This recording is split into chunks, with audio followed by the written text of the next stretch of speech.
Well, here we go. Hopefully the camera and mic are working because it's time to say good morning and good afternoon to those of you joining us maybe from different time zones. Welcome to From the Flight Deck Live, a pilot phraseology workshop. I'm Kevin Morris, and I'm excited to be your moderator for today's event. Well, a little bit about me, because let's be honest, what pilot doesn't like to talk about themselves? I've been with the FAA for about 20 years, most of that time in flight standards. And prior to that, I was an airline pilot and a flight instructor. Prior to that, I have an airline transport pilot and flight instructor with my airplane single, multi, and instrument ratings and privileges. So I'm happy to be here, and I'm excited to hear what we have on tap for today because it's going to be quite a show. So today's event is tailored specifically for our pilot community, featuring four very important topics, and you're going to want to stick around for the whole thing. Trust me. Whether you're a seasoned pro or you're new to aviation or maybe even flying a desk for a while, this is going to be for you. Today's workshop is built around one goal, and that is to make sure that you're prepared to communicate accurately and efficiently as you safely soar through the skies. Our workshop speakers are going to be here to guide you through the good, the bad, and the questionable aspects of aviation phraseology. They're going to share their experiences, answer your questions, and build your confidence when keying the mic. We want you to feel confident communicating with air traffic control, avoid common mistakes or bad habits, and ultimately reduce the potential for incidents or accidents. For those of you earning wings credit today, make sure you're attending via the Zoom link and password provided through SPANS. If you missed it, we'll place the Zoom information in the description of this YouTube live stream. We will be providing the attendee report to the FAA safety team after the event to make sure you earn your wings credit. As for the rest of our participants, please catch all the action via our live stream on the FAA's YouTube channel. Before we get started, I do want to give a special shout out to those like the Portland FSDO who may be hosting watch parties. Aviation safety is a shared goal, and community engagement is critical for all of us. For those that can't attend our live workshop today, we will be placing the event on the FAA safety team's education portal along with a quiz, because who doesn't love a quiz, in the coming weeks. You'll be able to watch the recording, and passing grades will be able to earn 1 wings credit. So stay tuned. And now let's get talking about talking with opening remarks in a video message from FAA Acting Administrator Chris Rocheleau. Hi. And thanks for joining us for today's interactive session on the importance of phraseology to aviation safety. Aviation communication is built on standardized vocabulary set by the International Civil Aviation Organization, or ICAO. This structured language helps pilots and air traffic controllers communicate clearly and effectively anywhere in the world. And this clear and accurate communication between pilots and air traffic control is critical to safety. Mistakes in phraseology can lead to misunderstandings, delays, and accidents, even among experienced pilots. Today, you'll hear from our panel of aviation safety experts, commercial and GA pilots, flight instructors, and air traffic controllers. They'll talk about common phraseology mistakes that could lead to accidents and phrases that could make controllers cringe. They'll also give you some real-world examples of using bad phraseology, and also how to avoid communication mistakes at non-towered airports. And you'll have an opportunity to share your own stories and best practices and ask questions of our experts. We want all pilots and controllers to speak clearly and concisely using standardized phraseology. This way, everyone will be on the same page, understand what's happening around them, and reduce risk in our national airspace system. Together, we keep our skies safe. Awesome. Thanks, Chris. I appreciate that. And now, everyone, I told you we have 4 great topics we're going to cover today. So let's get to it. Up first, we're going to get a lighthearted look at the top 10 phrases that make controllers cringe with Jamal Lofton. That's going to be an interesting one. Jamal is an FAA operations manager at Memphis Center and currently on detail as a Joint Air Traffic Operations Command, or JTOC, we love acronyms, air traffic specialist.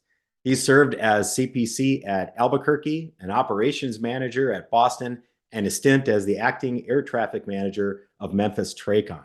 Thanks for being with us today, Jamal. All right, looking good. Thank you. Next up, our second panel is going to cover common phraseology mistakes that could lead to accidents. We're joined by two speakers, Dave Lombardo, former air traffic controller out of New York Center, and Richard Bull, a business aviation pilot since 1988, who's on the National Business Aviation Association's Domestic Operations Committee and is the chair to the NBAA's Airspace and Flight Technologies Subcommittee. I appreciate both of you guys for joining forces today for the panel. Rich and Dave, welcome. All right, after that, we're going to go over some real world examples of phraseology errors in commercial flight operations with Eric Lake.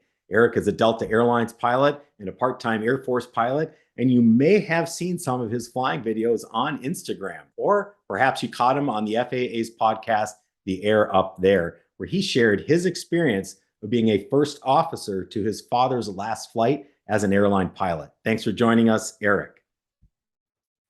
All right, lastly, we're going to help you avoid common communication mistakes at non-towered airports with expert advice from Victoria Waller, a CFI and commercial pilot with UND.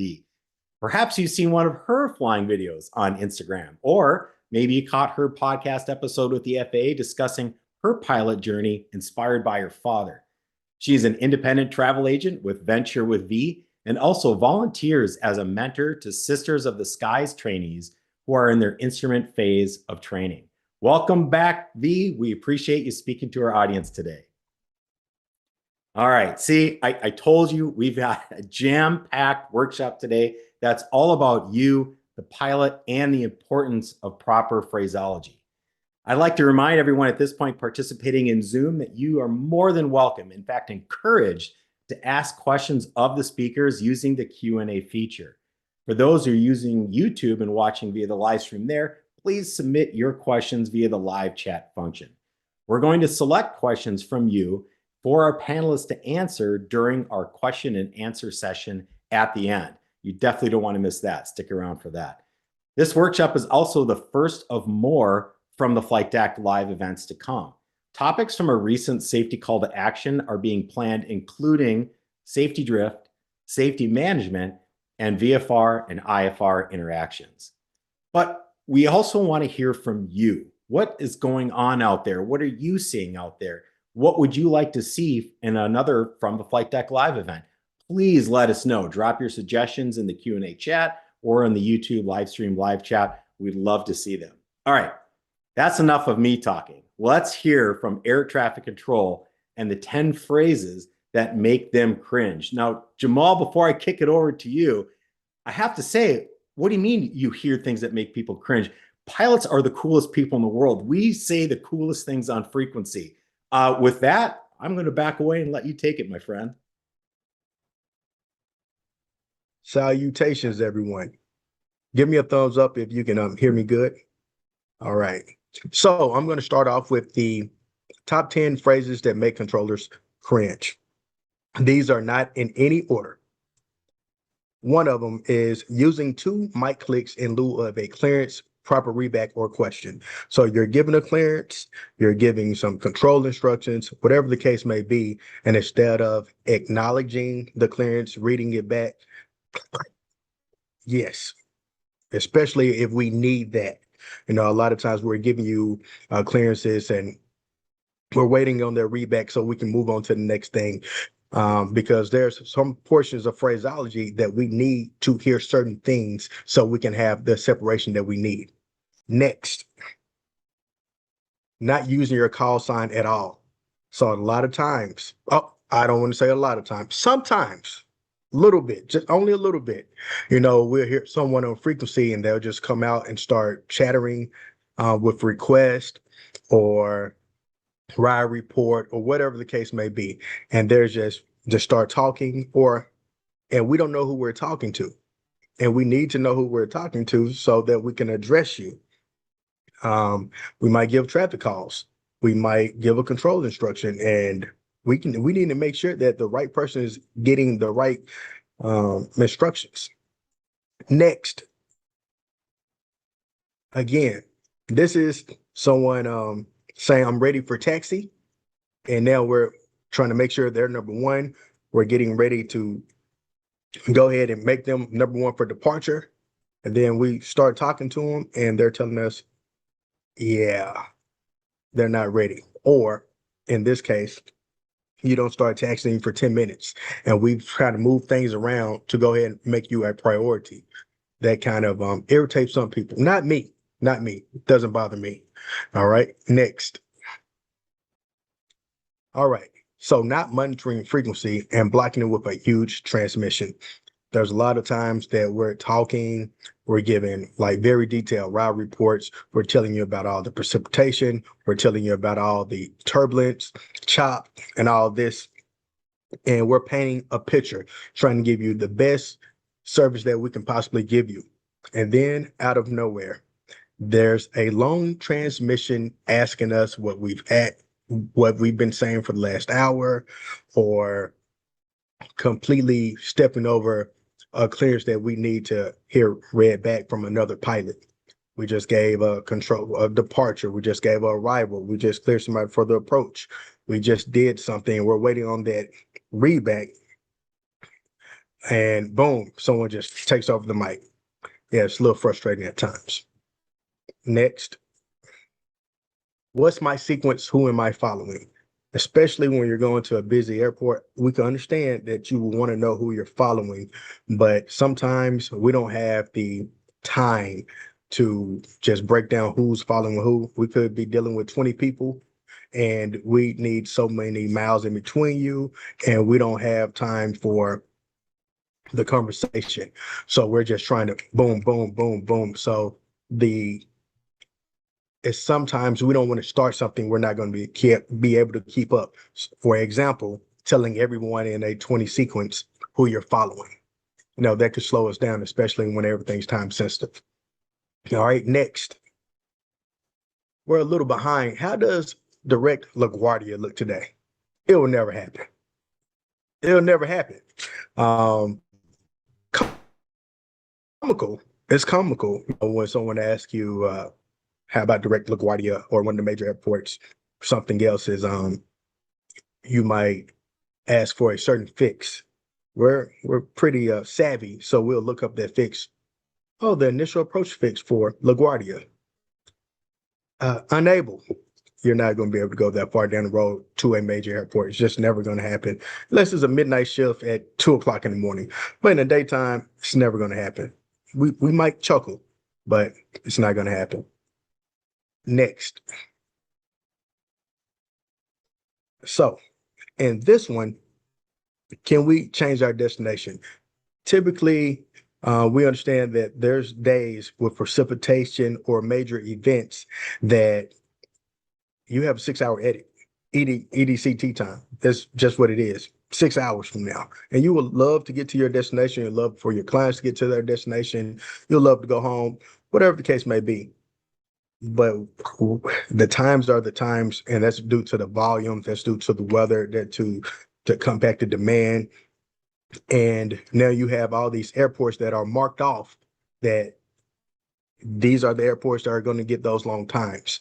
So you have some people who would try to game the system per se, and they will change their destination to an airport that's not included. But once they get in the air, you know what? What about direct Teterboro? Can we go to change our destination to Teterboro or LaGuardia? Or like today, I believe there's a lot of precipitation in the Florida market, and there could cause some EDCTs. And some airports more than others might be impacted. Those airports that are impacted, we are not going to be able to let you depart going to another destination, then change it in the air. So again, it's all good. Next.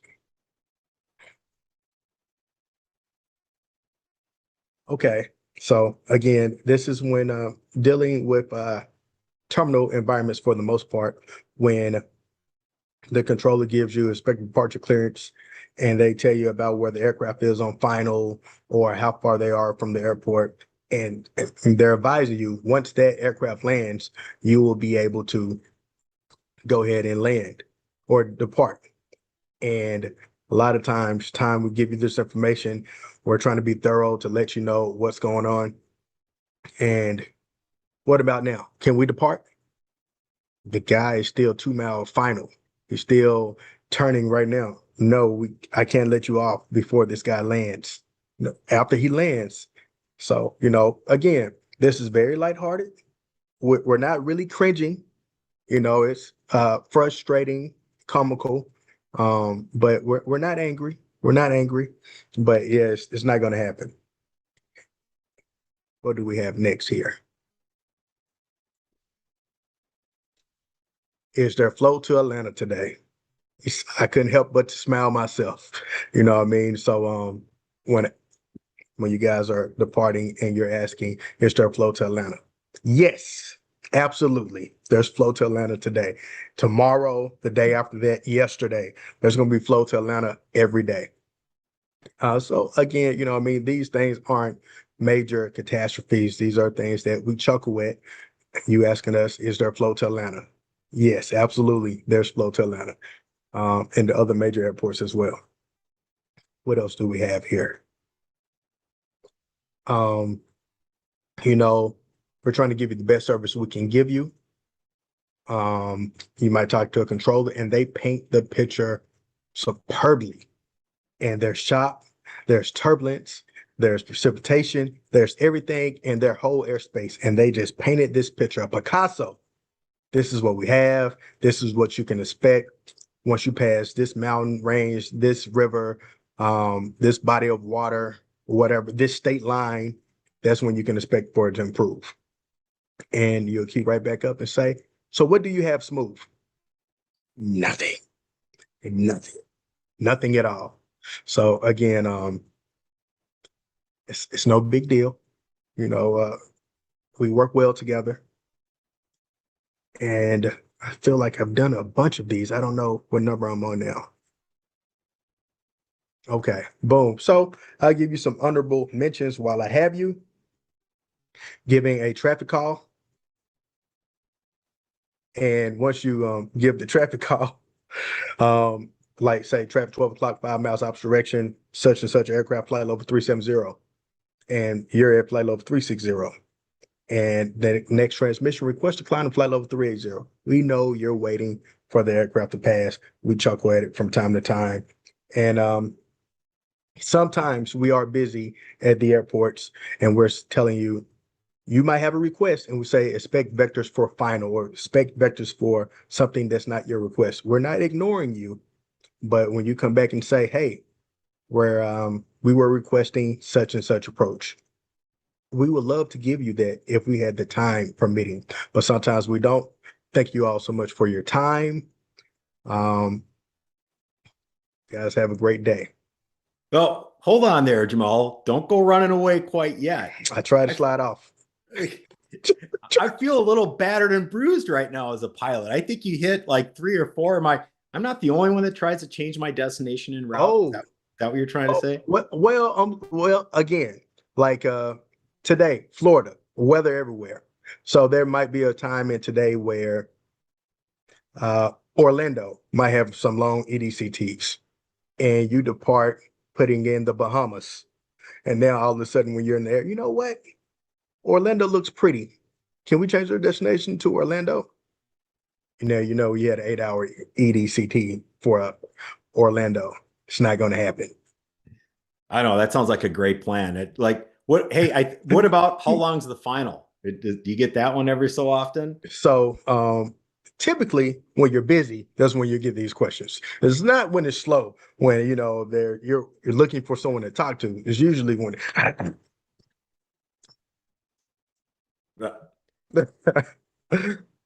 Hey, so one quick question, Jamal, before I let you go. I'm going to ask you to flip it a little bit. So we just heard a lot from the things that make you as a controller cringe from a pilot.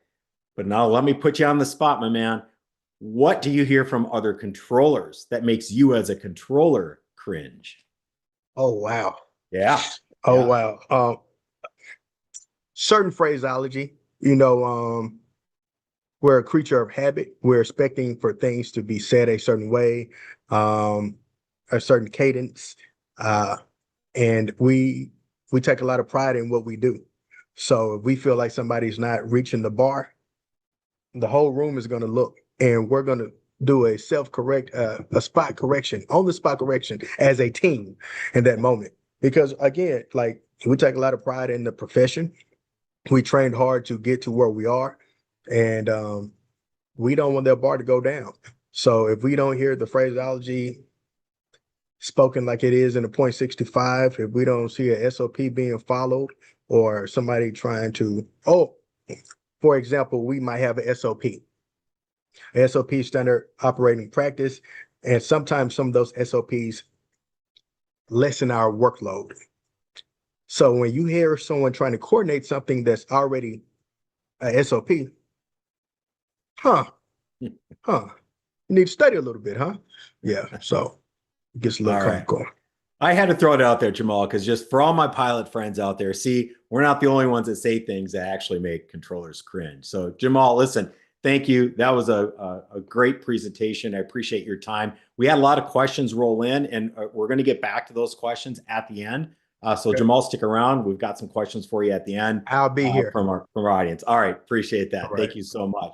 And all those who are watching either via the Zoom or YouTube, don't forget, you're welcome to ask questions throughout the presentation, throughout any of the panelists here today. Use the Q&A feature in Zoom or use the live chat feature on YouTube. We're going to look at all those questions, and then we're going to pile some together at the very end, and we're going to ask them to our moderators. So stay engaged, stay listening, because we're really just getting rolling here. So on to our next panel. Our next panel and topic, where we're going to be talking about common phraseology mistakes that may have unintended consequences. Rich, Dave, you have the controls. Thanks, Kevin. What a lead-in from Jamal. And by the way, Kevin, I feel kind of bruised as well, so you're not alone here. Let's go ahead and start our slide here. Jamal kind of started this off really great by providing us some information on the things that make controllers cringe. The Aeronautical Information Manual describes the importance of proper radio communication in the ATC system. Proper communication between the controller and the pilot creates a strong bond between the two. And when we have incorrect phraseology, that can break the glue that holds that bond together. Dave, you got anything to say? I was going to say, pleasure to be here. It's the ambiguity that can create a problem, and that's what we're trying to eliminate when we have standardized phraseology. There's never a question as to what was intended or what you thought you were to do if you use standard phraseology. That's the point. Back to you, Rich. Okay, let's go to the next slide. Jamal already mentioned this, but call signs are probably one of the first place we need to start. If you don't use the proper call sign, we really don't know who you're communicating with. Now, we all know with abbreviated call sign, or excuse me, we know we check in with the full call sign on our first call in, and then we're allowed to go to abbreviated call signs. But sometimes we slip into a habit pattern of going into abbreviated call sign, maybe the last letters or numbers of the end number or the flight. Or we don't include the aircraft type or no call sign at all. And makes it very hard to tell if the right airplane is making the communication or is receiving the correct clearance. And we find these problems happen at places like large airline hubs where you have a lot of United and Deltas and Americans.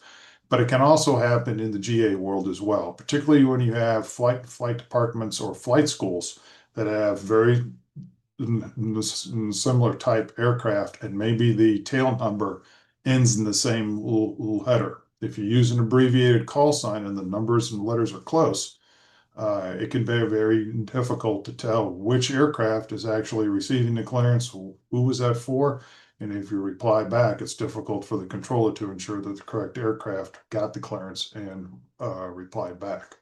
Dave?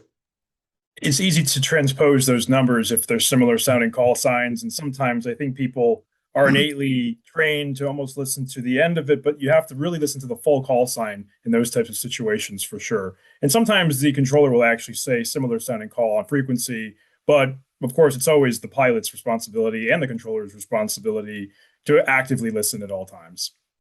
Yeah. Next slide, please. So after we use our call sign, we're usually responding to the controller after they've issued us a clearance. And readbacks are important confirmation that we received the clearance in the same clarity that the controller issued it. Many readbacks are required. Required things, as Jamal said, that the controller needs to hear back. Runway crossings, runway hold shorts, altitude changes. If there are incomplete readbacks with an abbreviated call sign, the controller's got to just come back and ask you again, did you get the clearance? That creates workload for the controller. It slows their processes down, and it takes them away from their primary function, which is to ensure safe separation of traffic. I say it's important to bundle up the important data in the transmission. So, for example, if it's a hold short clearance or an altitude change, it's important to note this. Roger is not a clearance. I mean, I've seen that discussed sometimes just as a reminder. Roger, what does that mean? It just means I've received some sort of transmission. It doesn't really convey any information as to who received what, unless you read your call sign, of course. But what did you receive? What are you confirming? So keep in mind, it's not to replace a proper readback. Next slide, please. So you've received your clearance, you've read it back to the controller, but now there's the next question. Do you understand what that clearance means? We use words and phraseologies to convey clearances and instructions. Things like line up and wait, cleared for the option, continue. Do you understand what that phraseology means?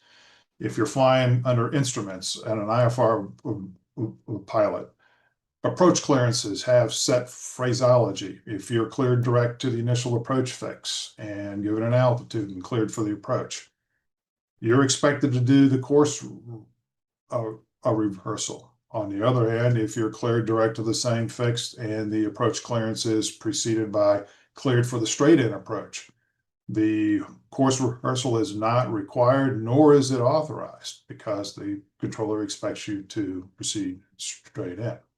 Dave?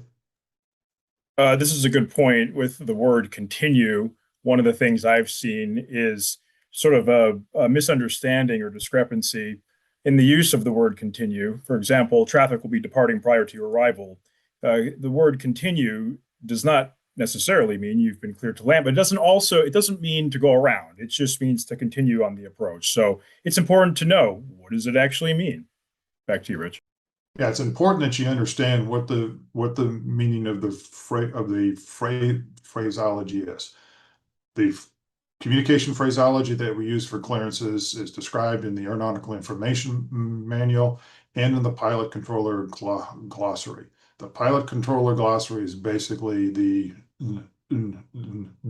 dictionary of these clearances, and it's incumbent on the pilots to fully understand that. Next slide, please. Oh, Jamal kind of mentioned this one too. Not using proper phraseology or using cute or things that sound cool. Kevin alluded to, we all want to sound real good and cool on the radio. The problem is that slang can mean different things to different people. It can mean different things based on your background. Phrases that are used in the military flying don't always translate into the civilian world, or they can mean nothing at all. Now, sometimes we use these as a genuine interest to speed the communication process along. But again, you have to ask yourself, are you clearly communicating to the controller that you understand the clearance? Next slide. When we use appropriate phraseology, we remove the ambiguity. When you say you have information alpha, you're telling the controller, I have information alpha. If the controller sees that information Bravo is current, they can tell you that. If they call out traffic, like in the example Jamal gave, if you report traffic in sight or negative contact, you've told the controller exactly what you have with respect to that aircraft. For your IFR departures, when you say passing 1,000 and climbing via the Wentz 1, which is the SID, you're telling the controller, number one, I'm navigating laterally via that SID, and I am going to comply with any published altitude restrictions on that SID. Proper phraseology equals no ambiguity. You've got clear communications between the pilot and the controller. Dave? It's a good one with the have information alpha. I was thinking about that, how many times we've all heard, I have the weather or I have the information. And of course, I don't know if this is true, but I'm sure it has happened. I wasn't in the terminal environment, but the controller might say, and what information was that?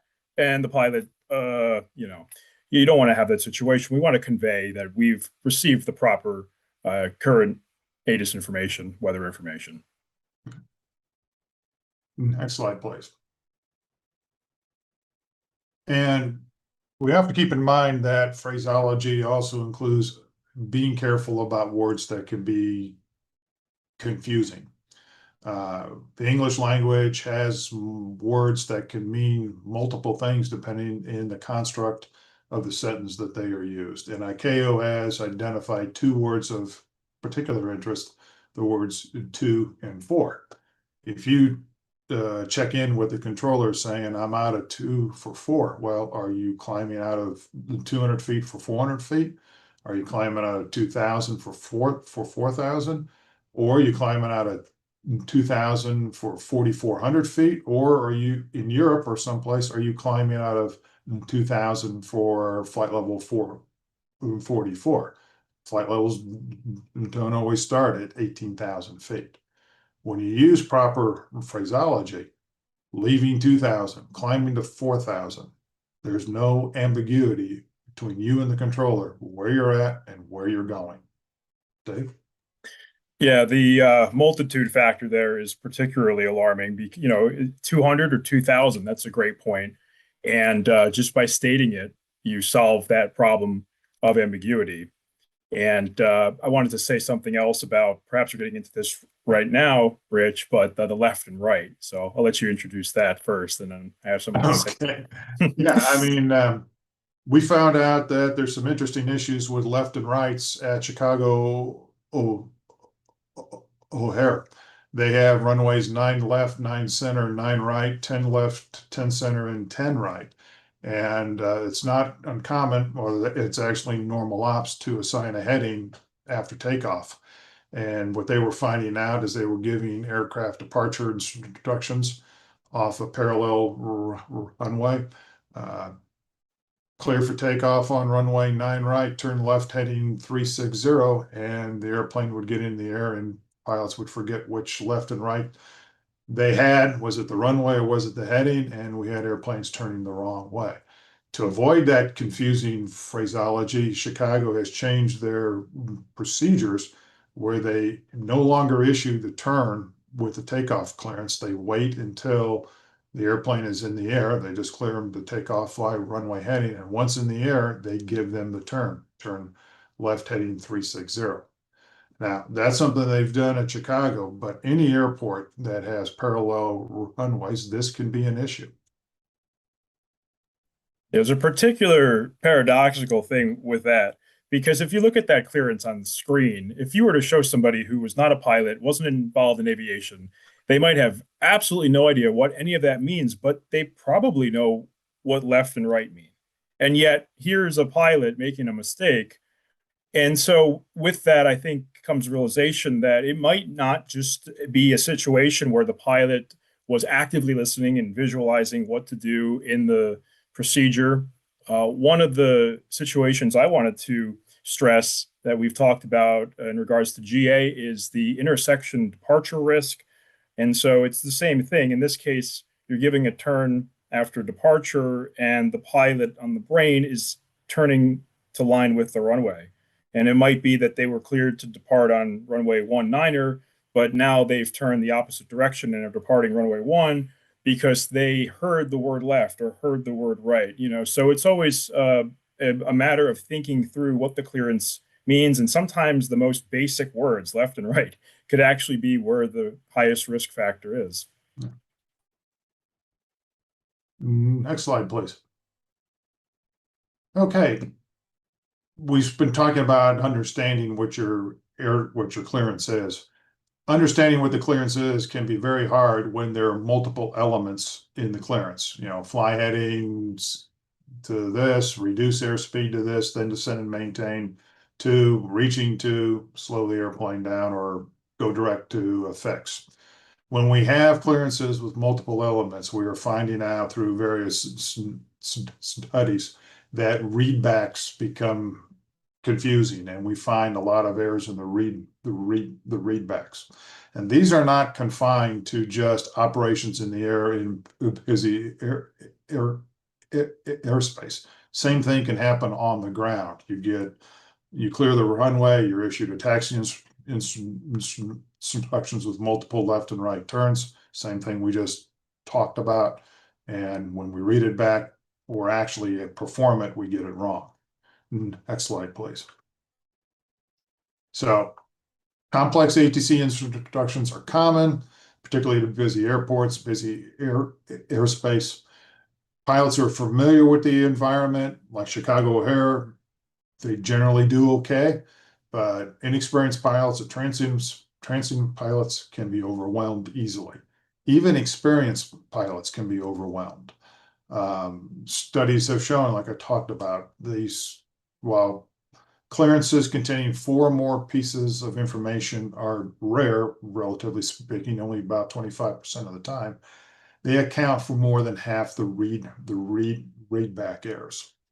In a study of altitude deviations, pilots reported that almost half of their altitude deviations involved multiple clearance instructions given in the same controller transmission. So bottom line, understanding the clearance is very important. If in doubt, ask, and we'll touch on this more. Dave? Yeah, and real quick to add, it's important to read back, of course, what you intend to do, not just what you hear. Of course, that's ideal, because that way, if you read back something incorrectly, well, at least we'll catch it and we can make the correction. On the other hand, sometimes people could read something back correctly and still execute it improperly, obviously. So active listening and then active, it's almost like visualization, thinking through what you're saying and thinking how it's going to be applied and executed in the real world. Back to you, Rich. Thanks. Next slide, please. So understanding the clearance that you've received is important, but then sometimes just remembering what the clearance is important here as well. And we might get the clearance out on long final or on the downwind leg or something. And pilots have a habit of resorting to memory aids. And one of the common ones is flipping the taxi light switch on. If I look down and the taxi light switch is on, I'm cleared to land, right? Are you? Flipping switches can become habit patterns. And if you look down and just see the switch turned on, well, really all you've confirmed is that the taxi light is on. Same thing by turning to the person you're flying with, asking, are we clear to land, or was that for us? Basically, we're saying, don't guess. Call ATC, talk to them, confirm and verify. Dave? Yeah, when in doubt, just ask ATC. When we make from the flight deck videos, no matter what airport it is or what topic it is, we generally always end the video by saying, when in doubt, just ask. Controllers would much rather spend an extra few seconds on the transmission, keyed up, clarifying something than to have you get it wrong. And if only you had just asked, so think about that. When in doubt, just ask ATC. Yes. Next slide, please. So I'm really glad that the FAA administrator in his intro video talked about the importance of ICAO standard phraseology. Aviation phraseology is just not something we worry about in the United States. It's the aviation phraseology transcends borders. It's ICAO, and although there's some differences between ICAO and FAA, by and large, it is the same. And ICAO, through the international organizations, have also identified use of proper phraseology as an issue. Study again from 2011 cited ambiguity in general aviation language and the use of slang instead of standard phraseology as leading factors in increasing the likelihood of communication errors. Interestingly enough, the study pointed to North American pilots and singled them out more than any others for not using ICAO standard phraseology. So again, to point out to all of us, we need to learn standard phraseology and use it. Next slide, please. So how do we address this problem? Well, as we said, use standard phraseology and know what that phraseology means. We find this in the AIM and in the pilot controller glossary. We also find in the AIM the accepted radio techniques, things that Jamal talked about, standard contact procedures as well. Also, being very important about using full call signs, especially when it's appropriate. Multiple airplanes in the frequency with similar sounding call signs. If you know your flight school is flying airplanes and your flight school all end tail numbers all end in M, that might be the appropriate time to use the full call sign. Dave? Yeah, actively listen and listen before keying up the microphone, especially for busy frequencies. I realize it could be easy to press the button and move from standby to the active frequency and then transmit without necessarily waiting a second, but listen before transmitting. And the next one there, listen to what's going on around your flight. It's very, very interesting to know, but I'm sure everybody's aware of this. If you just listen to the frequency, you can begin to paint a picture as to what's going on around the airspace, not just your plane, not just your controller you're talking to, but the whole picture, the flick, as they would say. And I spent some short time in the oceanic environment at New York Center. And back in the day, it was all non-radar. They used flight strips. And it was basically pieces of paper that were arranged in a row. And by looking at this, the controller could get a mental picture as to what was occurring in the airspace. Amazing when you really think about it. But basically, phraseology could do the same thing. You're translating from one to the other, from one meaning to the other. And if you just listen to the frequency, you can begin to paint a picture of reality. And with that said, read back the full clearance. Yes, we need to verify that you've received the proper clearance. And of course, when in doubt, ask. Always question discrepancies that may arise. Yes. Next slide. And we can't emphasize that enough. When in doubt, ask. It's not just good operating practice. It's not something that professional pilots do. It's actually part of the Code of Federal Regulations. When a pilot is uncertain of their ATC clearance, the pilot shall immediately request clarification from ATC. So it's your responsibility to seek clarification. If you have questions, if you have doubts, ask. Next slide, please. Okay, that concludes our little part of this flight deck workshop. We provided some additional resources to help improve your phraseology. Rather than going through examples of good phraseology, we looked at the issues that can happen. Please take a little time to go through some of these resources and work to improve your aviation phraseology. Thank you. Thank you. Awesome. Thanks, Rich, Dave. Appreciate it. Dave, I do have one quick question for you. And just so you guys know, we got a lot of really good questions coming in. Again, we're going to get to those in our question and answer session here towards the end of the workshop today. But Dave, one question for you. And this goes back to my airline days, back when I was flying for the airlines in and out of Atlanta fairly often. Are there facilities that may intentionally not use or maybe deviate from standard phraseology? And I'm asking you specifically about Atlanta because I can remember, brain's a little foggy these days, but I can remember being instructed to taxi via Dixie.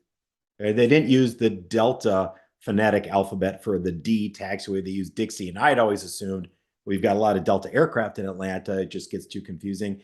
Was that something that was actually happening? Is that something that occurs, or is it just sort of happened in the heat of the moment down there and I just happen to remember it? Well, I do know that's probably the most famous example, famous in the sense that I am aware of that. I don't know too many that deviate from that type of standard phraseology. But with that said, I believe it's pretty well published. I think it's in the ATIS information. I think it's all over the airport diagrams. But in my opinion, and I guess in my analysis of just what I'm thinking, I can't think of that being a common thing.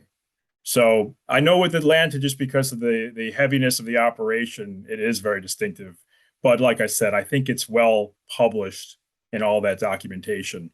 And that's the one I would think of too. In fact, as you were saying that, I was about to say that exact example. So yeah, that's the one.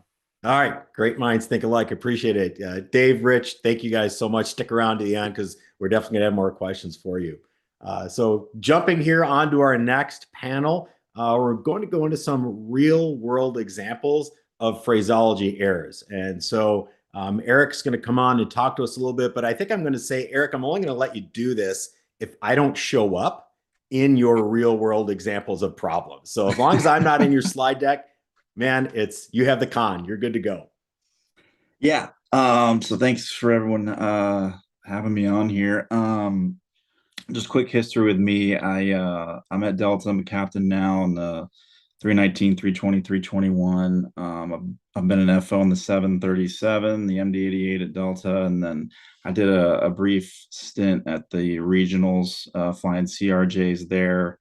And then I'm also still part-time in the Air Force flying refueling tankers, KC-135, KC-46. So that's kind of my current thing, but I've always flown GA for fun still, flying a little decathlon with my dad and stuff, just south of Atlanta. So Atlanta's been my hub mainly. So a little bit of background there for me. Just going into this real quick, I'm going to kind of start with the history really briefly. Obviously, we've seen some tragedies that have happened kind of over aviation's lifespan here.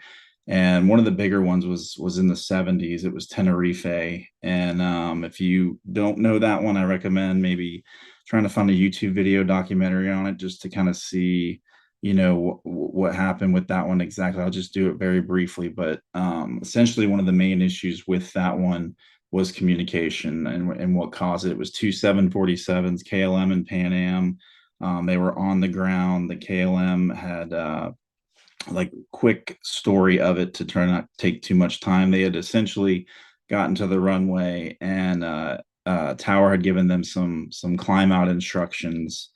And then from there, they used the phrase, "We are now at takeoff," when they were lined up. And it's just not a phrase we use, and it got confused, I think, with everyone there. Pan Am was taxiing opposite direction on the same runway. Now, there was a lot of foggy weather. There's a lot of other factors that contributed to it. But essentially, when they said "we are now at takeoff," they were saying that they were going. And Tower even said right after that, "stand by." They were kind of confused on what they meant. So along with the kind of captain mentality that the captain's mentality and how he was going about wanting to get out of there and things like that also led to it. But they started going, and then it went from there. They collided and lost almost 600 people. So it was the worst air disaster of all time. And it was mainly because of communication. Now, although a tragedy, we've learned a great deal from that and others, and how we operate today with the pilots and controllers. It's the safest way to travel. It still is. It always will be, just with all the procedures we have and everything we've learned history-wise with all this. So basically what I'm going to do is just kind of go in like a normal flight, kind of just in the, from the ramp to the gate for how I do flights daily. So I'll kind of just go through some things that I kind of see and have heard before in my career. Even, at the, the level that we're at, being at a major airline, we want to be the best at what we're doing. I think our controllers are the best at what they're doing. So it's kind of the top of the game, but there's still mistakes that are made. I still hear things here and there that aren't, at standard when it comes to just phraseology and things like that. So I'll kind of run through all that. But the first one is pre-flight planning. Like before I get to the jet, it just depends on where I'm going. If I haven't been there in a little while, I can't memorize everything at every place. So, based in Atlanta, majority of my career that I know that one like the back of my hand, but things come up. So there's still, you just can't anticipate what can happen when you do get there, whether it's weather, there's just various factors that can change how things are kind of going in the operation that day. So the big thing is with busy airports, bigger airports like Chicago and Atlanta and New York and things like that. There's a lot of taxiways, tons of them, and some of them are double lettered, like Dallas and things like that. So a lot of them will mitigate it by standard taxi routes. So you need to have reviewed those. So I know a lot of people that may be watching, you're not at this level yet. You haven't seen this kind of stuff. So I'm just kind of going through some things that if you haven't seen, you will see later in your career as you progress. So again, a lot of things that'll go into helping with radio communication and limiting that so everyone can get in and get what they need said and get these aircraft moving. So another one to look at is NOTAMs and the ATIS. They'll also give you things, taxiway closures, things that are going on. There's construction at almost every airport I go to. I mean, there's something going on. So we've got to be really cognizant of that. So we're always reviewing those things. This is stuff we talk about in the cockpit before we ever move. When we're doing our briefings for whoever's doing the flying, we'll normally do that. And obviously, so we go through those kind of things. So chart and airport review are very important, and it'll help you if you kind of have an idea of where you're going to go and what's going to happen here, which runways they're departing on.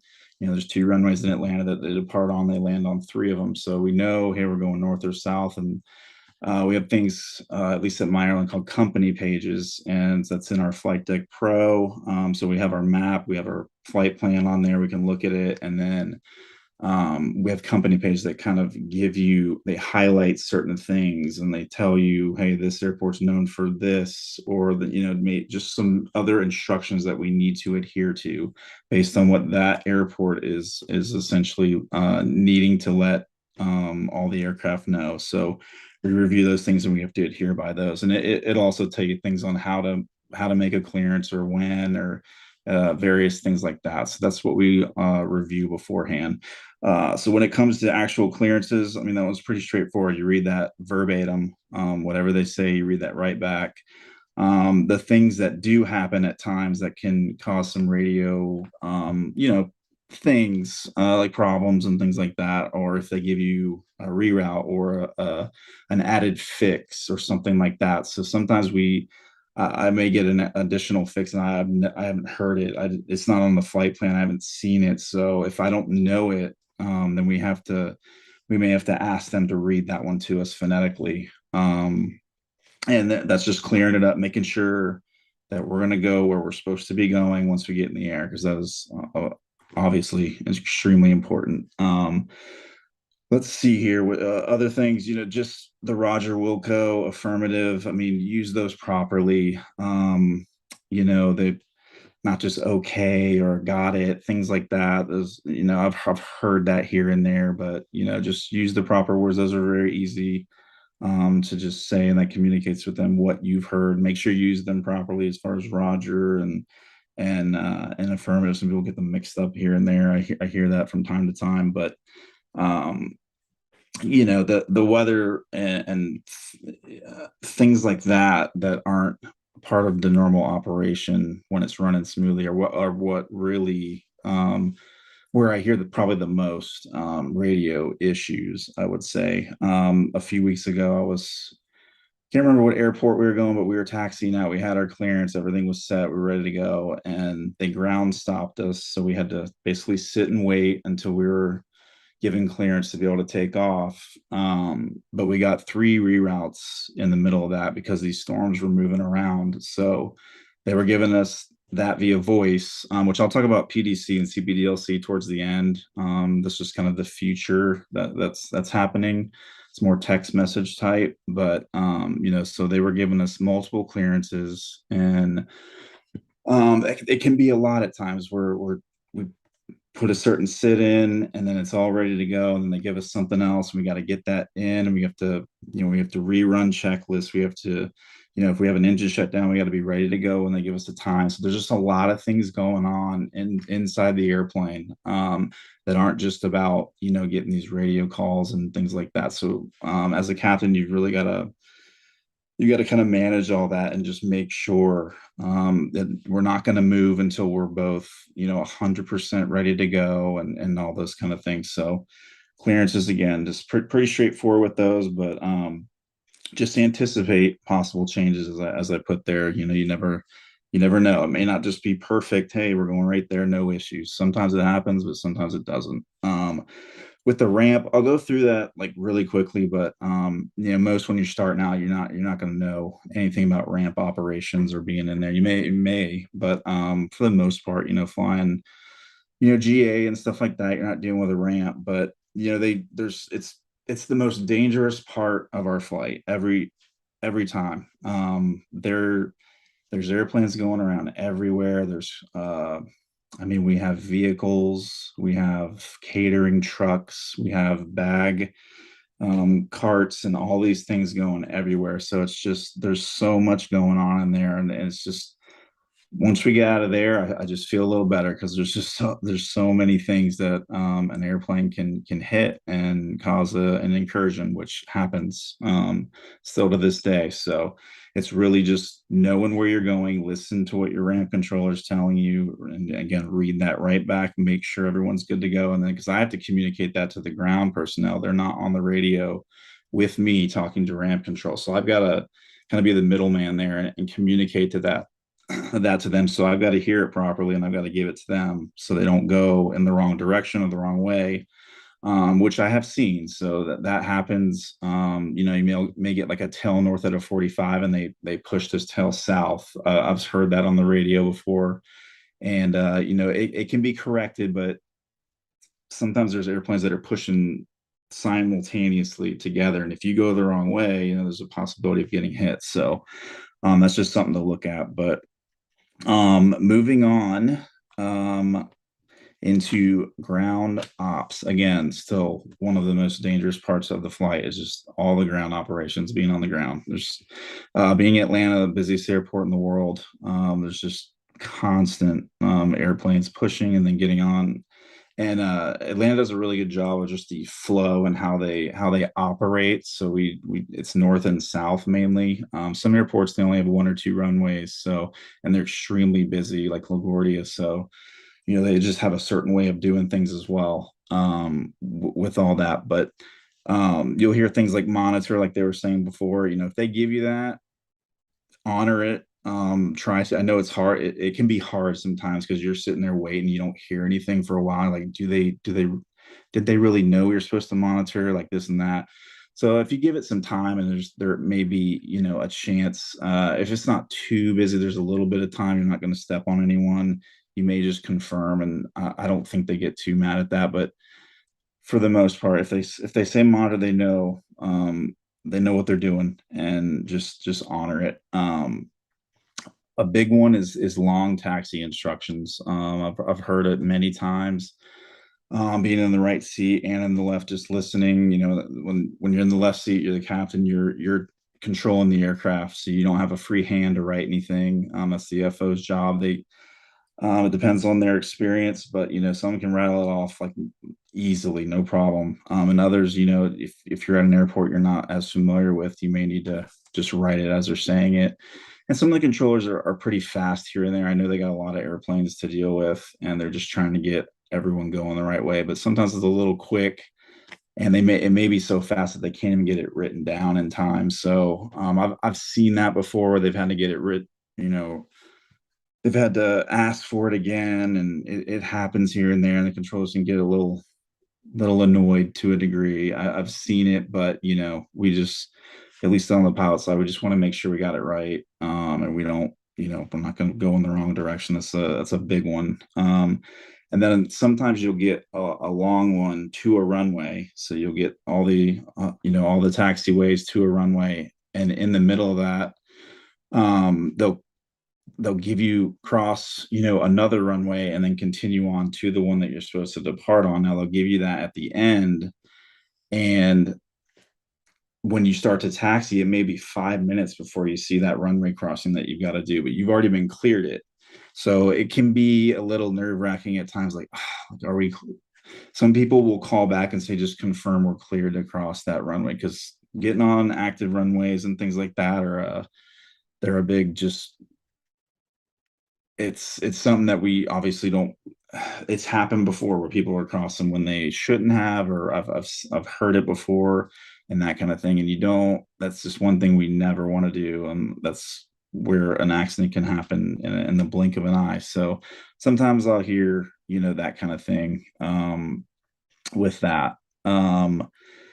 But there's things to mitigate, like standard taxi routes. There's some at airports they'll just say, hey, cleared north route to this runway, and it's in our company pages, as I said before, and we just kind of go through that together. And again, it's just with the pilots, as far as the radio talk and things like that, we've always got to be eyes out. If we go eyes down, we got to let the other person know, and things like that. So there's just a lot of moving factors here. We've got up to for me on our airplane, we're about 200 people is our max, close to it. So I got to worry about them as well back there, and our procedures and checklists that are going on, as well as listening up for our call sign at all times with that thing.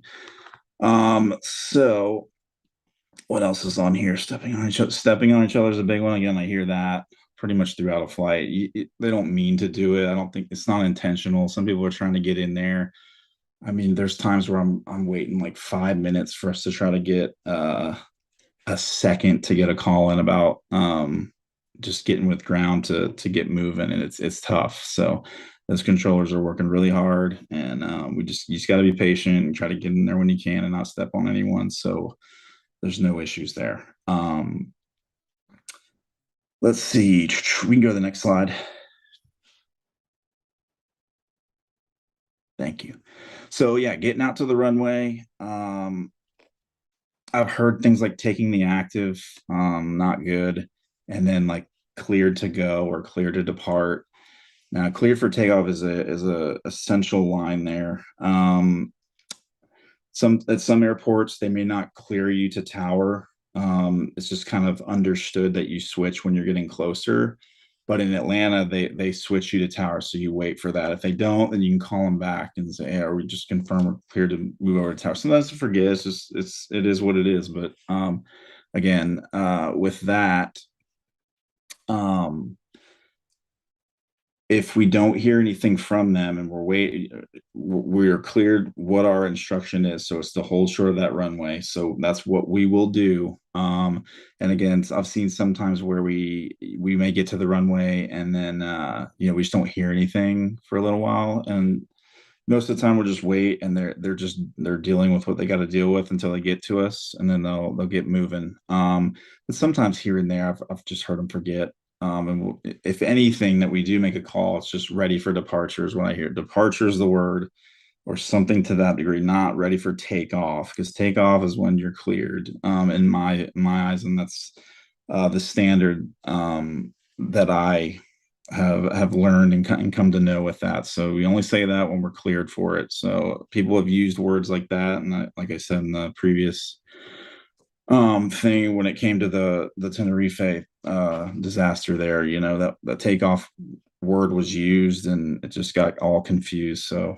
that's a big one. I've heard a few things with that, but once you get into the air, it depends on if you're on a SID They assign headings. A lot of this stuff is intertwining with Richard and David and what they've talked about as well. But if you're not familiar with SIDS, I mean, it's basically just an RNAV departure. So we load that in the box, and it's going to adhere to what we put in there. It's going to fly it. So what some controllers may not understand in places like Vegas and things like that, they may actually there, but and others, we have performance. So if we're super heavyweight, we may not be able to reach some of those altitudes that it's asking for. It depends on the weather, temperature, and our weight. So it's our job to let them know if we cannot make one of those altitudes. So that's a big one. Some people will forget to even say anything about it, and then they're kind of controlling, maybe wondering what's going on, like why didn't you make that, or things like that. With the headings, as I said before, the turn, I've seen that many times. You get a heading that's so drastic that the airplane wants to go the opposite way. If it's over 180, then the airplane, if you spin it in the right way, even if you went left with it and you go over that 180, it wants to go right because it wants to go to the closest direction to get there. So gotta be really careful with that, and just clearly say those things and read back what they're saying so everyone knows. What when you're in the air and they say, hey, it's a left turn, just know that you're going left no matter what, with those kind of things. So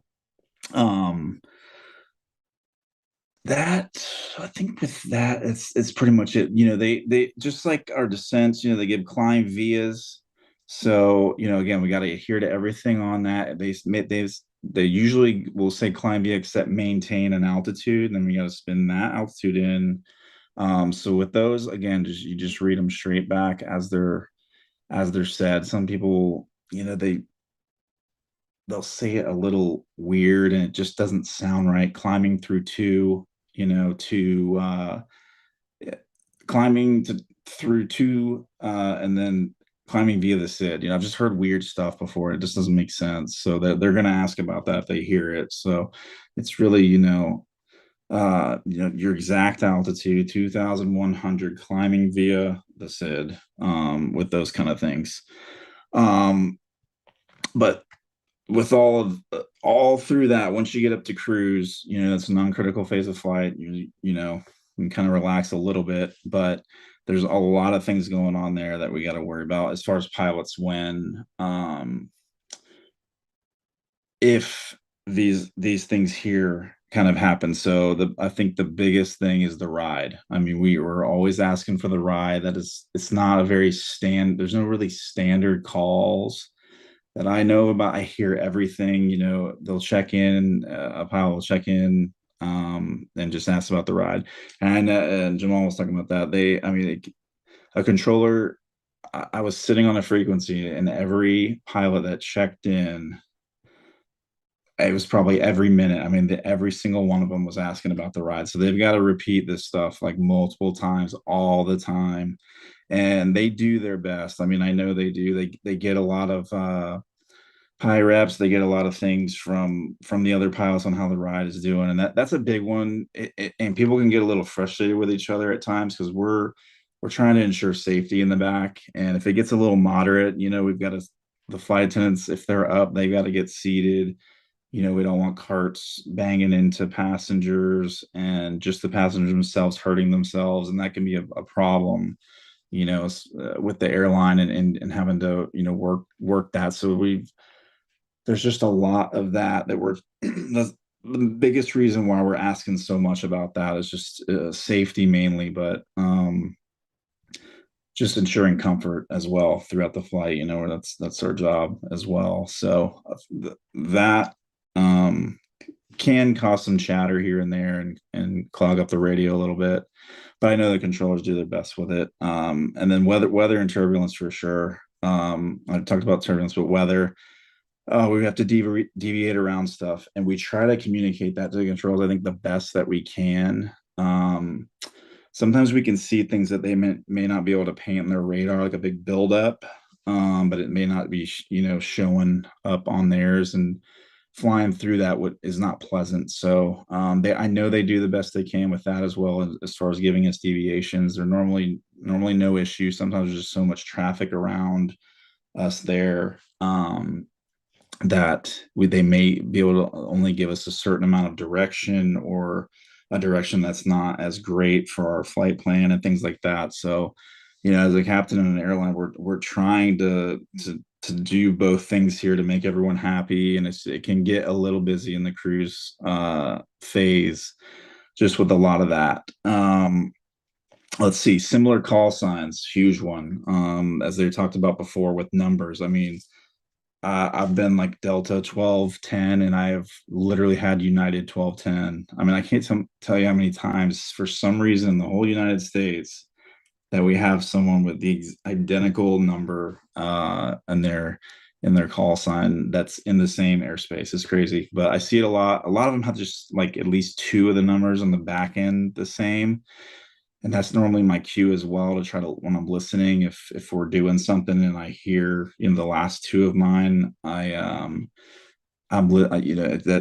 kind of indicates to my brain, hey, that was us. But if there's someone else there, you got to be cognizant of that. So that's a big one. Also with our RNAV GPS points, they can sound similar. So if we want a direct somewhere, or let's say ATC gives us one, they could be two that sound very close to the same, but they're spelled a little differently. And I've seen that where someone they went to the wrong one because it sounded the exact same as one that was like maybe two prior to that. So it's really, as you're in cruise, like reviewing your flight plan, what people may call those points, I think doing your best with them. Some of them are spelled crazy. They're all 5 letters, and they're supposed to, usually the spellings indicate something, like our stars and SIDS could be a theme of some sort, like Star Wars or something. In Atlanta, there's the Jedi 3 arrival. So there's just, but it's spelled JJ, I think JJEDI. So it's just, the spellings are weird, but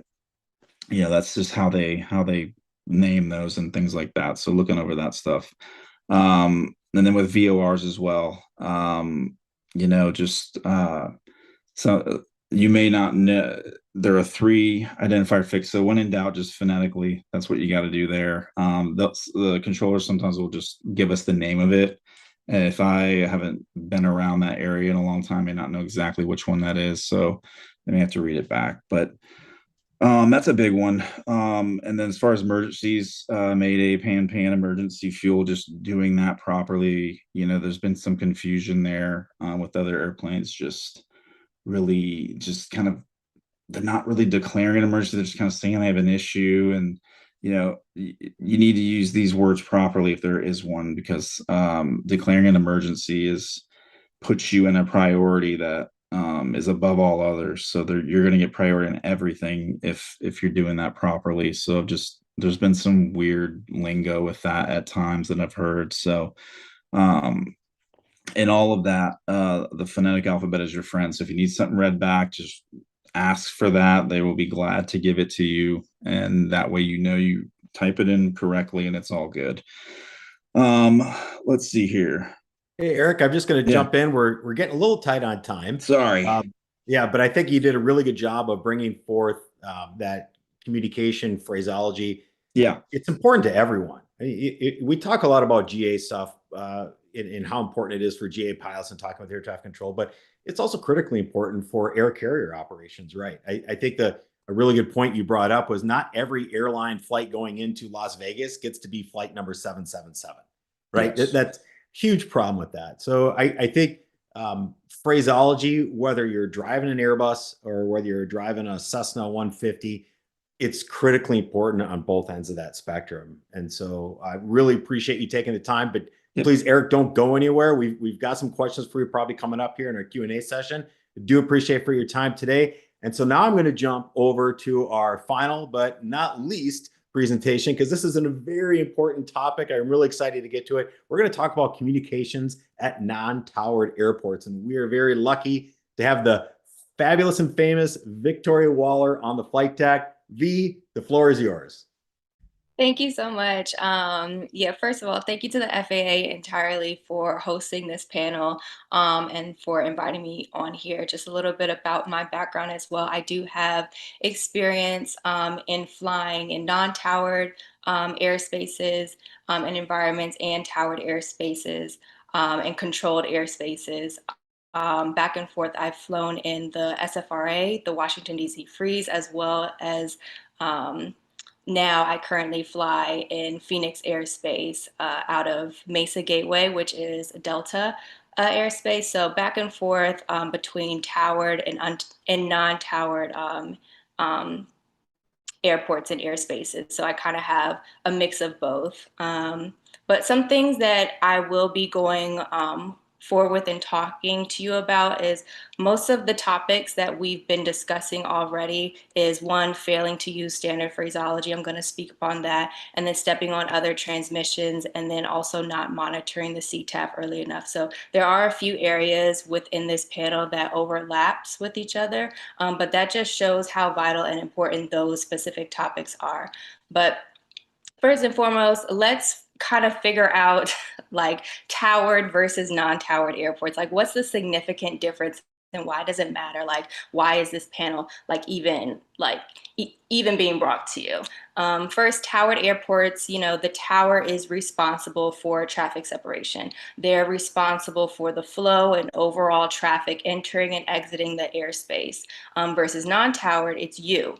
You, the pilot, are responsible for separation, seeing, avoiding, and just the overall flow that's going on in the traffic pattern at that airspace. So I do have 10 subjects, 10 topics that I'm going to hit on very quickly due to time. But the first and foremost common mistake at non-towered airports would be just not communicating at all. So don't assume that just because you are at a non-towered airport and you're the only person in the traffic pattern, only airplane in the traffic pattern, that means that you aren't responsible for making the adequate calls.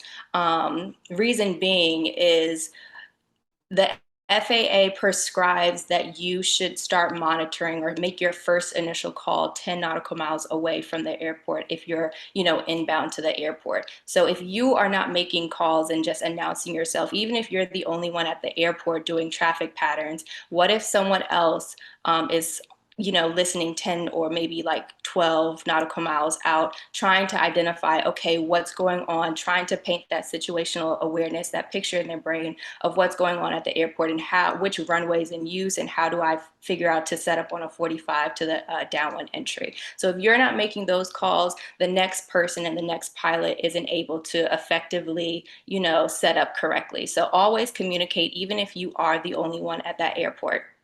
Number two is using incorrect frequencies. And this actually happened to me when I was doing my very first local solo when I was a student pilot back home in Maryland out of Navy Annapolis Flight Center. But yeah, I didn't key up the correct frequency. It was a mistake. So I'm, just talking away, making my calls, making my announcements, and I'm not getting anything back. It was early in the morning, so I just figured, okay, maybe I'm just the only one at the airport this time. But I quickly realized when I landed that there were people there. I was blessed just to, be safe and land safe, and no one else was in the airspace.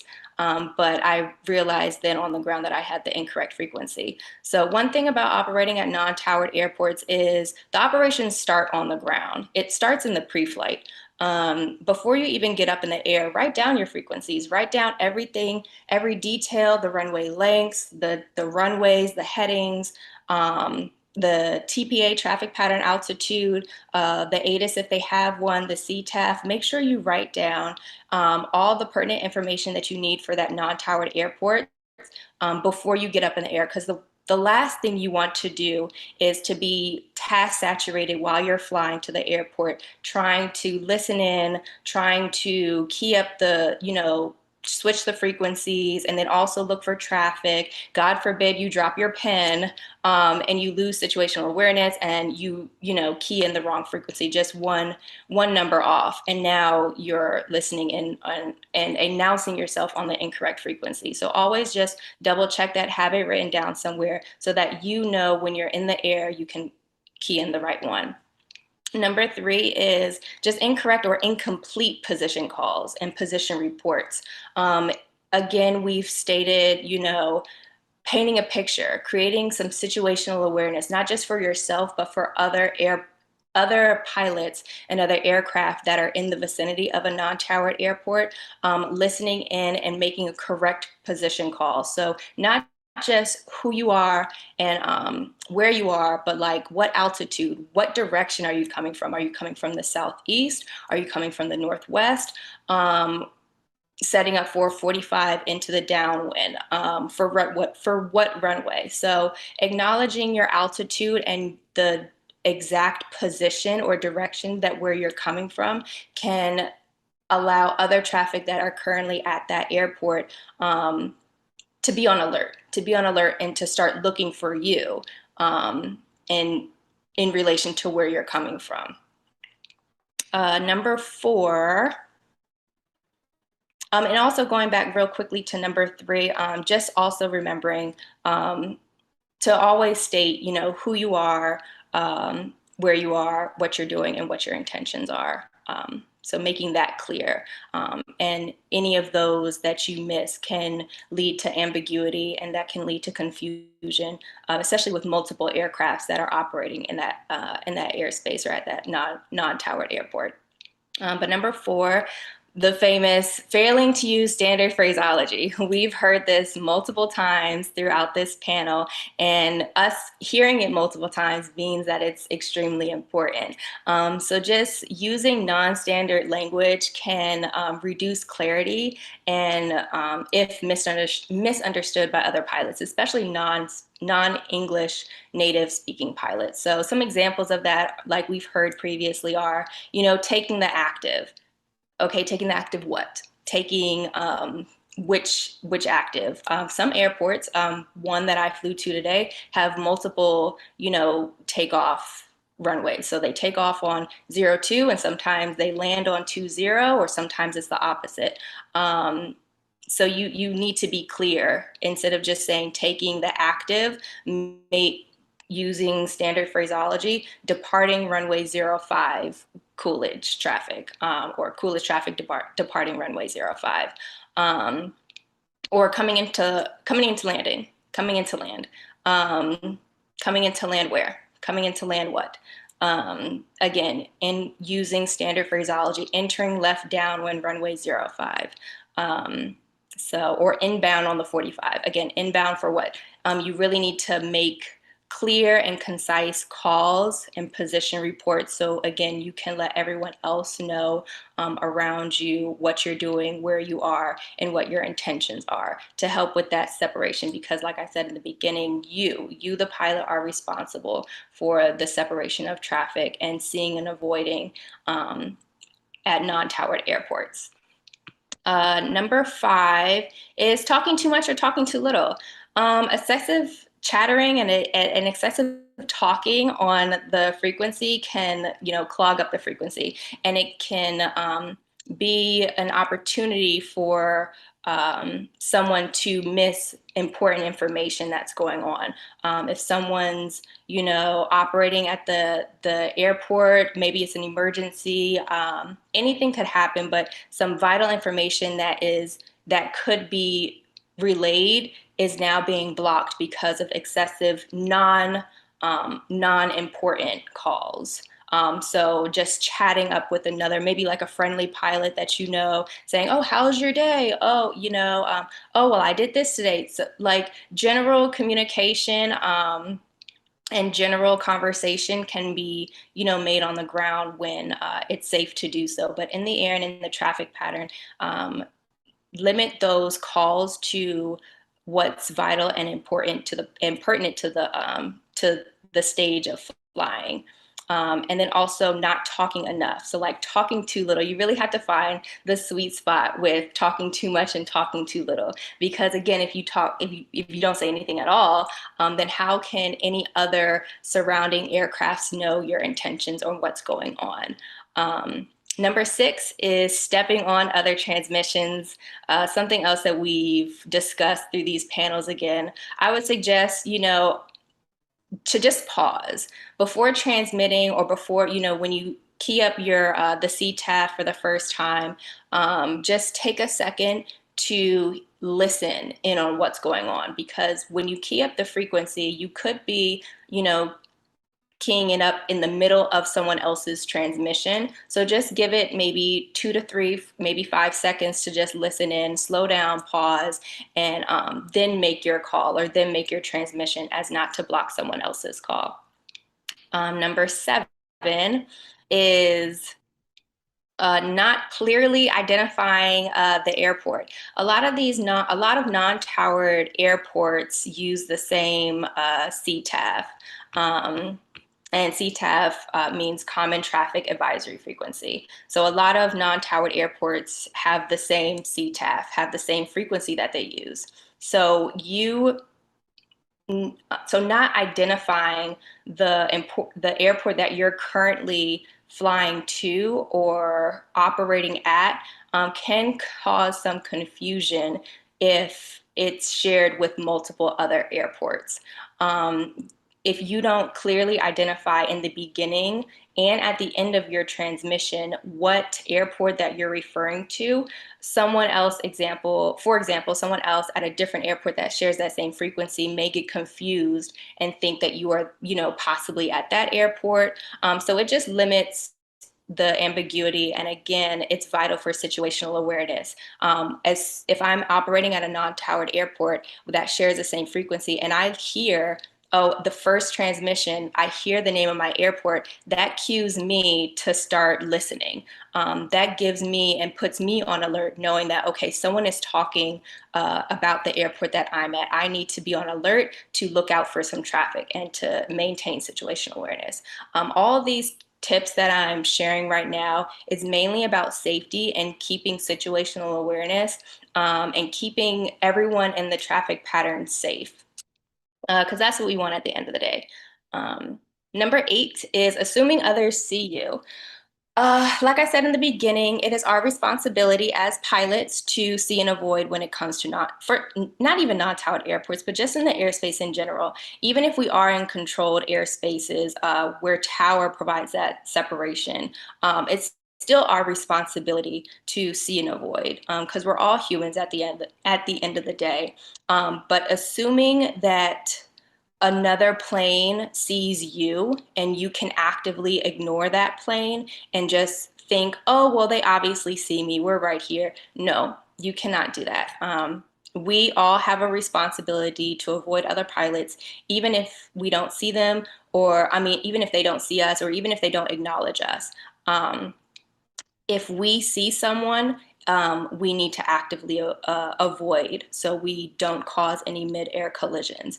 So don't wait on, trying to get assurance from the other pilot. Again, who knows what's going on in the flight deck of their plane, but we need to hold ourselves responsible for not just ourselves, but for others as well. So if we do see, we all have a responsibility to avoid and not assume that they, see us, because sometimes they don't.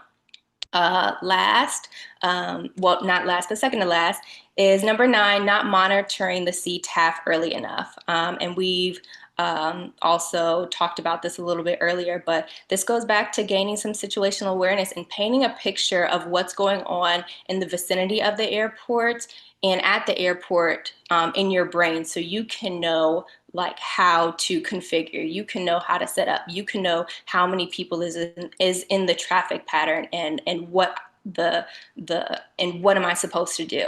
So you want to begin monitoring as early as practicable. again, maybe 10 nautical miles out, begin monitoring the CTAP to gain situational awareness. Okay, I'm listening in and I hear that there's 2 people in the traffic pattern right now. One person is on final, the other one's on downwind. Or I hear someone else in the vicinity that's, 5 nautical miles out, so they'll be soon entering in the downwind. So I know that, okay, I'll be number 4. So you can start thinking ahead. It's all about staying ahead of the airplane, and that gaining that situational awareness and painting that picture of what's going on around you.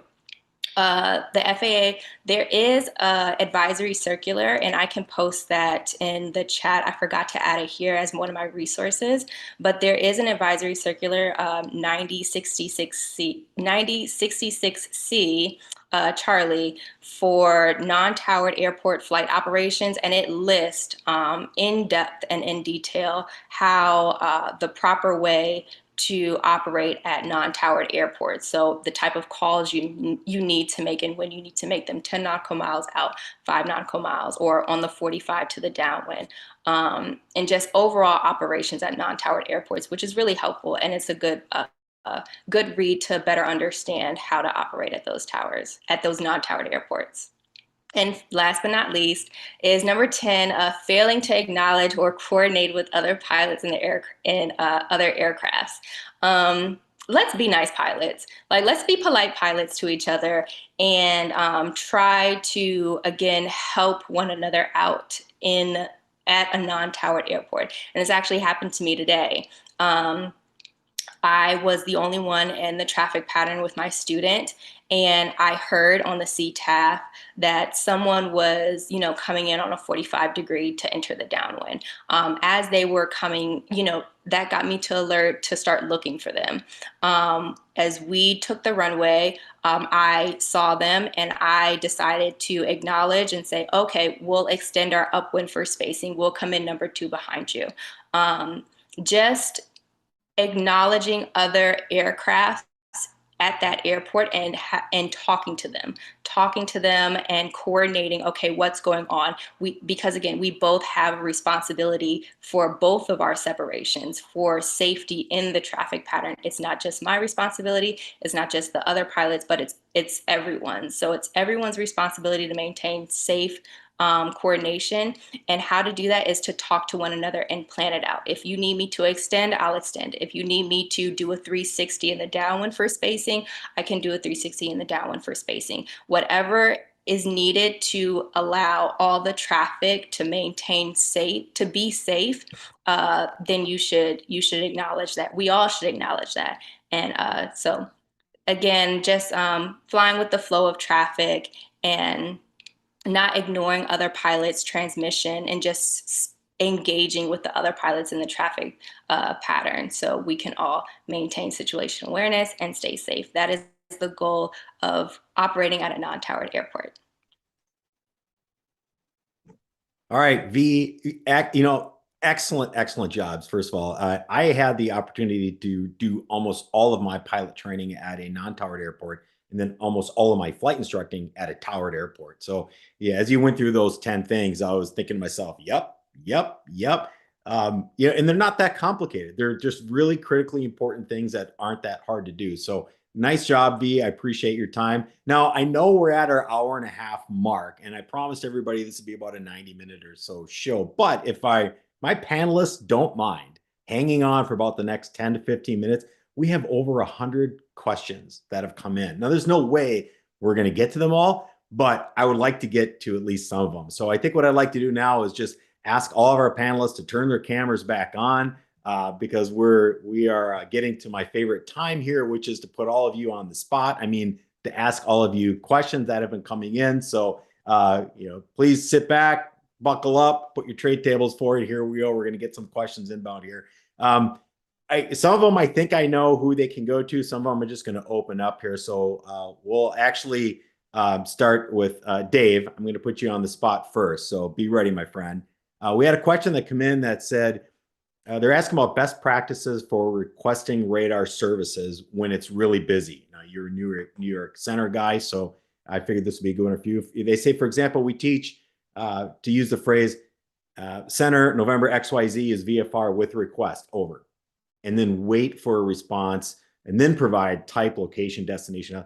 Is that the preferred way, is to sort of just throw that out there and say, hey, I'm here and I got something? Or do you just back up the dump truck and unload on air traffic with everything you got in one transmission? Yep. I can't hear you, Dave. I don't know if it's just me. You guys are Oh, now you're back. got it back. Hey, Yeah. see that's an example of what could happen, and you're not prepared in ATC or otherwise. But no, workload permitting basis, and honestly, it depends on the frequency and the situation.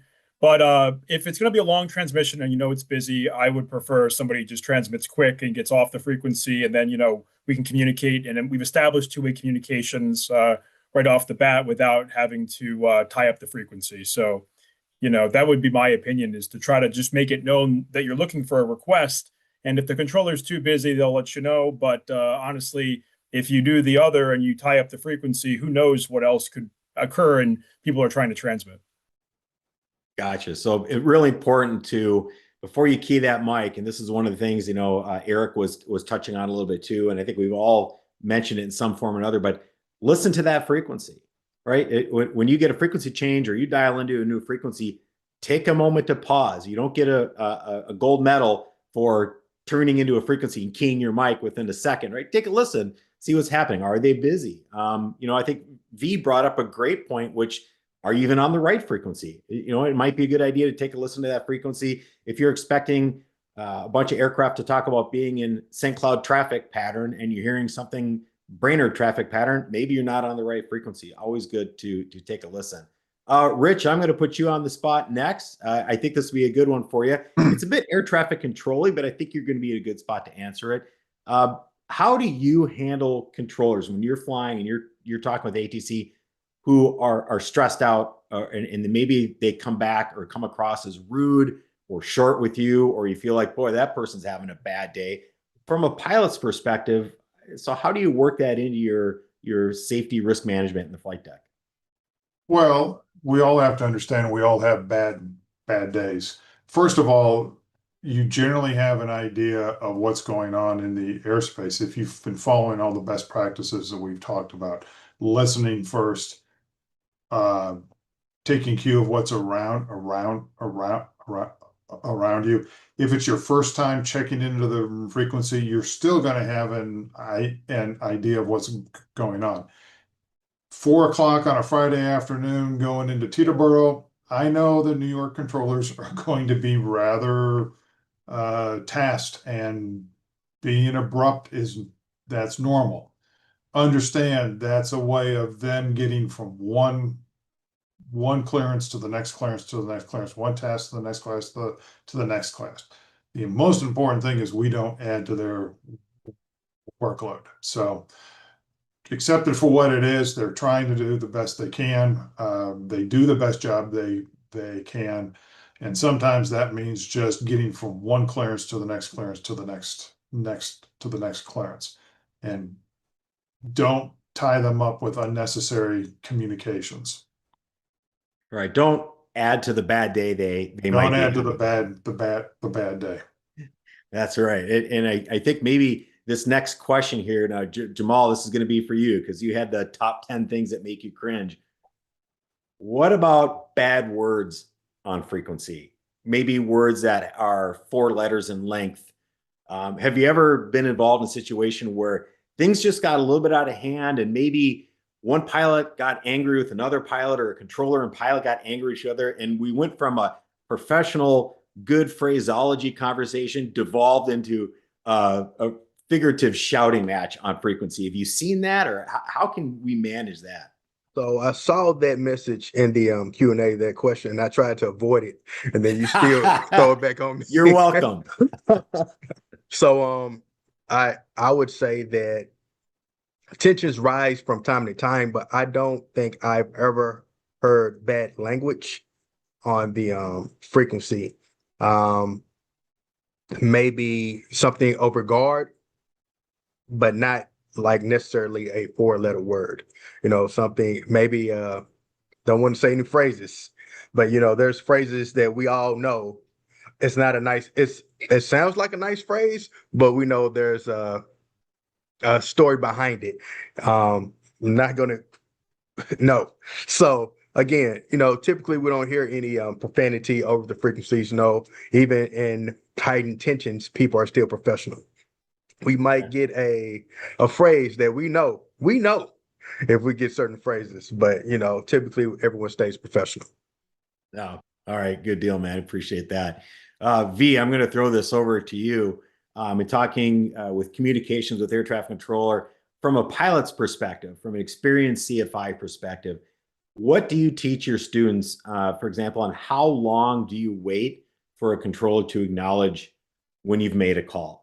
So you dial in a frequency, you're listening, you make your call, and you don't get a response, and then you hear that controller talk to somebody else over there and somebody else over there, and you're cruising along thinking, well, I said something. Do I say? What's that time frame? What do you teach your students? Yeah, that happens quite frequently here at Gateway because especially we have the gap that's called the gap. We fly over through the gap in the mountains, and we have to obviously get clearance before we can enter the Delta airspace. And this airspace is extremely busy.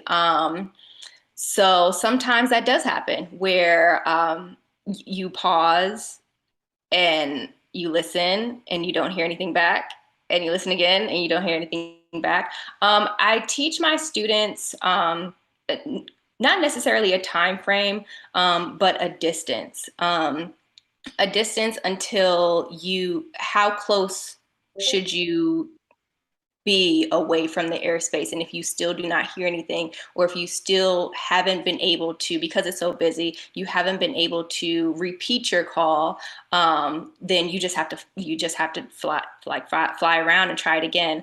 I don't essentially like 2.5 nautical miles. I'll zoom in on my range. I fly with the G1000, so we'll zoom in on the range button. And if we hit that 2.5 nautical miles and we still haven't been able to either repeat our request or confirm that they've heard us, or or have gotten clearance, then we just go around and have to come back and rekey up and do it again. Really interesting. And I liked where you went with that. It's not maybe so much the time as it is the environment and the distance that you need, right? So your time can depend on a lot of things. If you're dialing up 40 miles away, you probably got some time. But like you said, if the range you're down to two, I flew round dials. I'm an old guy, a lot of gray hair. But if you do dial down that range on the G1000 and you see 2.5, maybe you don't have as much time. So really, really good way to put that. Eric, I'm gonna put you on the spot. Let's go, Airbus pilot. You mentioned the phonetic alphabet in talking about how that's kind of a great way to fall back, especially when you're going to fixes that all are spelled a little strangely or whatever. We had a question came in about the letter Q in the phonetic alphabet. So the question was, is it Quebec, Quebec? What is the right way to say the phonetic Q in aviation? Eric, you were on the spot. Go. I don't even, I hear every one of them differently. It's hilarious. I say Quebec, but I hear Quebec a lot. I think just the word itself, you're getting the point across, and no one's going to say anything about it, obviously. But yeah, that's one of those weird words we use there. But yeah, that's all I got for that. I mean, I say Quebec. Dave, let me ask you the same question. What do you think is the right way to go with that one? Oh, and I can't hear you again. Quit going Nordo on us, Dave. Any better? Yes. There we go. I don't know. I got to hit the button twice. It apparently made mine a little more difficult. Quebec, like the city, I suppose, Quebec. But it's interesting to note that phonetically, there are the spelled out by the book ways to say it. And the numbers come up sometimes, but I would say it just the way I would pronounce the city or the province. So Providence, and the same phonetically pronounced word is the way I would say it. But it's interesting that there are different phonetic alphabets. I mean, here in the aviation we use the one, but there's like the LAPD one where they use ocean, instead of Oscar because it has the hard O sound and stuff like that. It's kind of interesting to see how it's all transmitted. But I hope that answers your question because, frankly, I think I agree. Everyone says it a little differently. I think that's good, but maybe as Eric pointed out, it gets the point across. All right, we're getting short on time, but I want to rapid fire a couple questions. These are open to anyone here. Probably more of an air traffic control side of things, but somebody said, can you confirm that reading back an altimeter setting is expected or required or is not? So when air traffic gives you altimeter 29 or 9 or 4, do you have to read altimeter settings back? I think it's important for you to read it back because we're trying to make sure that the altitude is right. So, it's all about the altitude. So that's one thing that we can, if your altitude differs, that's one thing we can rule out if you have the right altimeter setting. It'd be very important on an instrument approach too. I'm sorry, Richard, I think I stepped on your call there. Speaking of communications, Can be very important on an instrument approach. Many of the instrument approach aircraft that we fly use parametric VNAV. If you transpose and make an altimeter setting 2998 or 2986 versus 2968, that is a huge difference. And if you're using Imperial VNAV to fly the final approach, as I learned in the sim once from a very good flight instructor, that can lead to a very interesting end to the instrument approach. Always good to learn those in the sim. Yes. Yeah, great. All right, last question here. When you're instructed to ident, do you have to acknowledge it? Is there a way to say it, or you just push the button? And I'll tell you, I've always felt weird saying identing, so I'm not sure where to go with this. But when you're asked to ident, do you have to say anything back? I know when I say ident, I'm just looking for the ident on the scope. I've said it and I'm expecting a action. So you don't have to say it back per se, because I'm looking for a visual sign on the scope. All right, excellent. V, do you teach your students to respond with identing? No, I say ident. Like me personally, I'm repeating everything that ATC tells me because I do not want no smoke. I don't want to get in any trouble. And then also it helps me remember, like it helps me saying it allows me to like actively remember to do it. So if I don't say it, then did I actually do it? So that's just a memory for me. Yeah. And it's like an elevator button, right? Or a crosswalk. You got to push the ident button 3 or 4 times to make sure it really goes through, right? Yeah. All right. Well, listen, I want to thank you all. And I can't believe it's already time to put the chocks back in and hook up the tie downs. But we are out of our extra time and bonus time. My heartfelt thanks goes out to all of you, our panelists, who spent so much time and shared their experience and knowledge with us today. I think this workshop has been a fantastic opportunity for pilot education. And I'll speak for myself. I'm leaving with a lot more knowledge than I had coming in. It's always good to refresh on these things. And for our virtual audience out there, to the pilots, thank you for being with us today. If you missed any part of this, make sure that you can watch the replay on our YouTube channel, or the live stream will be there. And of course, we're going to be sharing the list of Zoom attendees with the FAA safety team to make sure all of you get your wings credit for participation. For more information and additional resources, you can visit our FAA.gov websites for runway safety, and another one from the flight deck. You're seeing that on your screen right there. And also, if you have any questions or want to share your thoughts on aviation communications and runway safety, you can find contact information there. Again, we want to hear from you. Please speak up and let us know what's going on.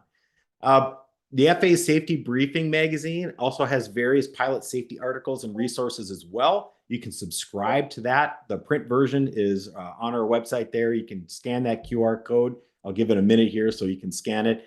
That's a great magazine produced by our FAA safety team and a lot of our safety reps with ongoing articles. I highly recommend tuning into that one and giving that one a read. And I really hope this webinar equips you for your next journey from the flight deck. And always remember, it's better to know things before you go. Let's learn ahead of time, and then let's go out and fly. And speaking of going out and flying, it's a beautiful day here in Minnesota. I really want to go out and get flying. So I'm going to wrap it up. Thank you for being with us today. I really appreciate it. We look forward to seeing you again soon. This has been From the Flight Deck Live. And until next time, fly safe, everyone.